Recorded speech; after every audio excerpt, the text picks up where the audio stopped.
Gandang araw mga bayang karerista. Nandito na naman po si Rematista na magbibigay sa inyo ng karera tips and analysis ngayong araw ng linggo, October 27, 2024. Meron tayong 7 karera ngayong araw na to, so simulan na natin. Race 1 simula ng first winner take all event. Isang class 5 split placers. Ang pampremero ko rito itong numero 5 ang Cristiano, nasasakyan ni RJ Tabor. Ito angat sa laban. Last run nito meron tong 129.4 sa 1400 noong October 12 lang. Nasigunda to dun kay Professor Jones. Tingin ko lamang na to rito dahil mababa na rin sa grupo at konti lang din naman ang mga kalahok kaya hindi naman tumtatabunan sa largahan. Second choice ko naman itong numero 4 Raha Bago, sasakyan ni J.D. King Flores. Ito tingin ko ito na rin ang pwede niyong makalaban dito. Last win ito noong March 10 pa. Meron tong 130 flat sa 1400. Isang dirimating kabayo. Sanay na rin to sa malalakas na laban. Medyo matagal lang din na pahinga pero may inam pa rin naman siguro to. So first choice ko numero 5 Cristiano. Second choice numero 4 Raha Bago. Lipat naman tayo rito sa race 2. Simula ng first pick 5 event. Isang class 4. 16 to 21 split. Ang pampremero ko rito itong numero 9 Anya na 26. Sasakyan ni Elvin Abrea. Nakaraan ang ganda na ng tinakbo nito. Meron tong 127 flat sa 1400 noong October 13 lang. Nasigunda to dun kay Sandigan. Isang dirimating kabayo at masyado nang mababa sa laban. Maganda rin ang pwesto niya dahil hindi siya matatabunan sa largahan. Second choice ko naman itong numero 8 May Jopay na sa ni CB Garganta. Ito isa pang galing sa mataas na grupo. Tingin ko mahanap lang din to ng tiyempo. Last run ito meron tong 129.4 sa 1400 noong October 20 lang. Isang dirimating kabayo at sanay na rin sa malakas na laban. Maipwesto lang to ng maayos ng hinete niya makakarimatin to ng maaga. Third choice ko itong numero 4 October 14 na sasakyan ni Danny Boy Camanero. Ito sanay na rin sa malakas na laban. Last win ito noong August 7 pa. Meron tong 129.2 sa 1400. Isang dibanderang kabayo pero pwede rin namang isunod lang. Gamay na rin to ng regular jockey niyang si Danny Boy Camanero. So first choice ko numero 9 Hanyo na 26. Second choice numero 8 May Jopay at third choice numero 4 October 14.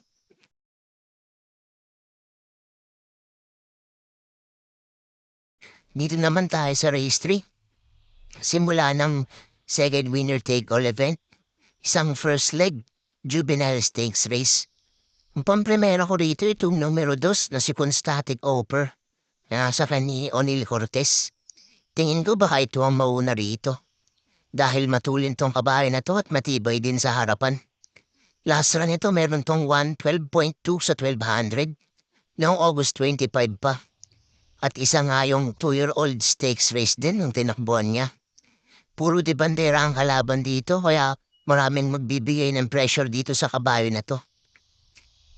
Second choice ko naman itong numero 5 La Luna na nasa ni Patty Dilema. Tingin ko ito na rin na makakalaban ni Constatic Offer dito.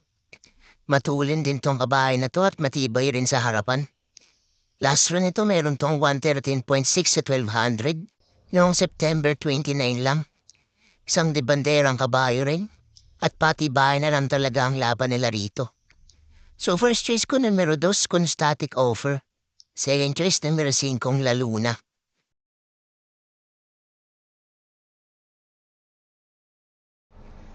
Lipat naman tayo rito sa race 4. Simula ng Pick 6 event. Isang 2024 PCSO Anniversary Race. Ang pampremera ko rito itong numero 6 na si Secretary na nasa ni Jeff Sarate. Ito sanay na sa malalakas na laban at distansya niya talaga to. Last win ito meron tong 139.6 sa milya noong June 23 pa. Isang matulin na kabayo at maganda pa nga ang posisyon niya kaya tingin ko dito matatabunan sa largahan. Balik ang renda kay Jeff Sarate. Second choice ko naman itong numero 3 na si Diversity. Nasasakyan ni Danny Boy Camaniero. Ito sobrang nag-matured tong kabayo na to. Last run nito meron tong 155.6 sa 1800 meters. Isang debanderang kabayo at may balik din to. Susubukang rendahan ngayon ni Danny Boy Camaniero. Third choice ko na rin itong numero 5 ang Batang Manda. Nasasakyan ni Patty Dilema. Tingin ko ito ang malilimado rito. Last win ito meron tong 124.8 sa 1400 noong September 22 pa. Isang debanderang kabayo at may balik din to. Sanay na rin to sa malalakas na laban. Dumay din to ng regular jara niyang si Patty Dilema. So first choice ko numero 6 Secretary. Second choice numero 3 Diversity. At third choice numero 5 Batang Manda.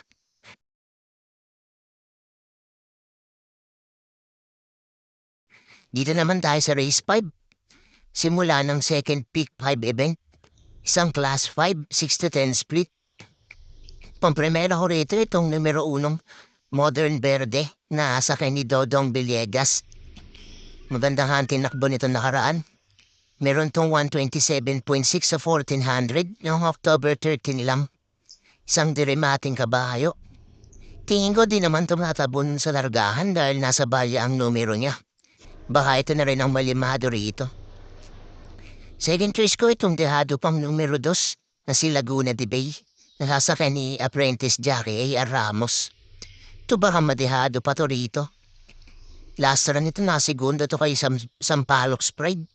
Meron tong 129 flat sa 1400 noong October 12 lang. Malayo lang pinanggalingan nito nakaraan kaya nahuli ng remate. Maipwesto lang to ng maaga ng hiniti niya, makakaremate na to ng maaga. So first choice ko numero 1 Modern Verde. Second choice numero 2 Laguna de Bay.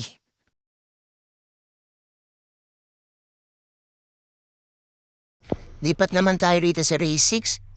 Simula ng peak 4 event.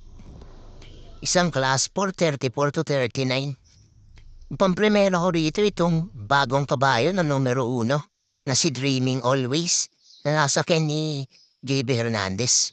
Ito, imported tong kabayo na to. Hindi na nga dumaan ng maiden race to dahil 4-year-old na yung kabayo. Tumakbo to sa barrier race niya. Meron tong 113 flat sa 1200 noong October 12 lang. Tingin ko mainam tong kabayo na to at Jackie JB Hernandez pang sasakay. Kaya malilimado talaga. Second choice ko naman itong numero 11 Come From Behind na sa ni John Alvin Guse. Tingin ko ito na rin makakalaban niya rito. Sanay na to sa mabibigat na laban. Last win ito nakaraang taon pa. Meron tong 2 minutes and 8 seconds, 0.2 sa 2,000 meters. Isang debanderang kabayo pero pwede rin namang isunod lang dahil may balik din pong kabayo na to. Mabibigat ng tinatalo nito dati. Dito maganda posisyon niya kaya makakapesto agad ng maayos. So first choice ko numero 1 Dreaming Always. Second choice numero 11 Come From Behind.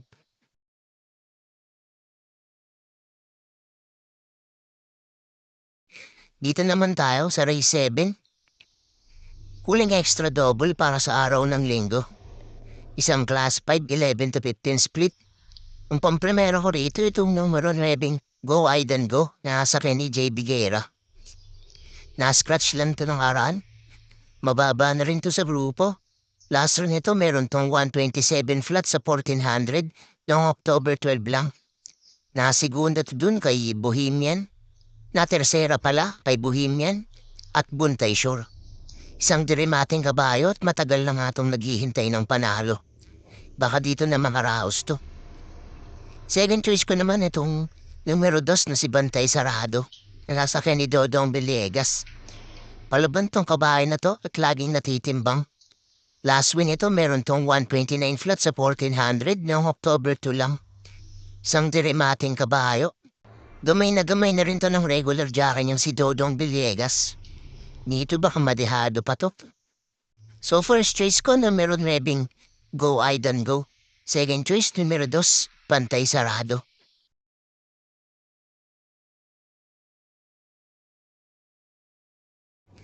Lipat naman tayo rito sa race 8.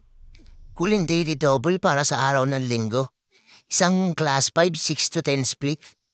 Ang pampremero ko rito itong numero 9 winning shot. Nasa kanya apprentice Jackie A. Ramos. Ito mahilig sa dehado to. Last win ito meron tong 114.8 sa 1200 noong August 30 pa. Isang diremating kabayo at lagi nga lang itong naghihintay ng tiyempo. Lumay na rin doon ang regular jockey niyang si A.R. Ramos. Huwag lang matatabunan sa largahan, tingin ko makakadehado to rito. Second choice ko na rin itong numero 10 na si Caloocan Zap na nasa ni Danny Boy Camanero. Ito sanay na to sa malalakas na laban. Last win ito noong July 3 pa. Meron tong 116.2 sa 1200. Isang diremating kabayo. Maganda rin yung posisyon niya rito kaya hindi magkakaproblema to sa largahan.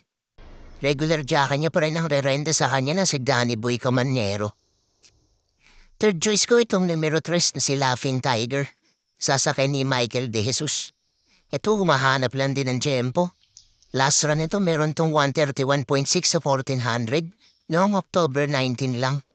Isang diremating kabayo at sanay na rin to sa ganitong grupo. Mahilig sa dehado tong hinete na to na si Michael De Jesus. Baka makahanap ng butas at makaremate ng maayos. So first choice ko numero 9 winning shot. Second choice numero 10 Caloocan Zap. At third choice numero 3 Laughing Tiger.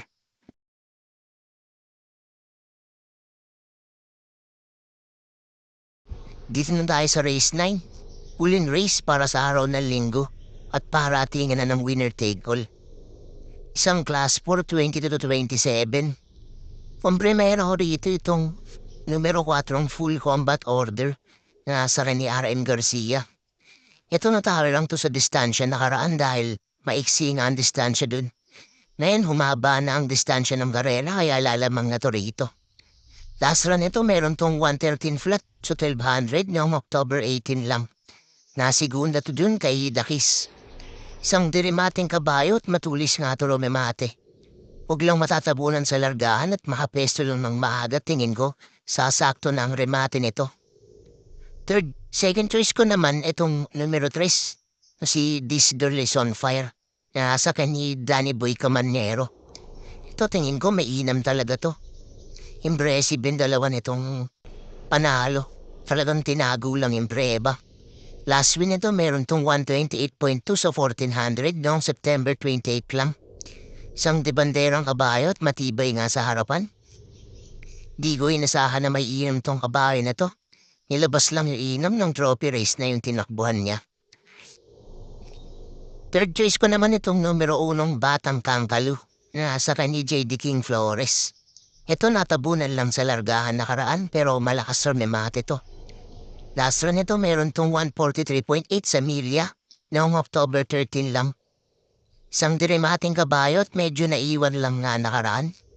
Pero dito tingin ko di naman na matatabunan dahil nasa walya na ang numero niya. At mas umiksi rin ng distansya kaya tingin ko mas maaga ito makakaparemate. So first choice ko numero 4 full combat order. Second choice numero 3 This Girl is on Fire. At third choice numero 1 Batang Kangkalu.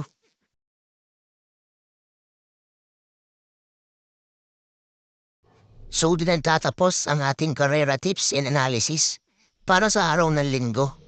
Maraming salamat sa mga nanood at sana'y magsitama tayong lahat. God bless sa inyo mga bayang karerista. Don't forget to like, comment, and subscribe for more karera tips.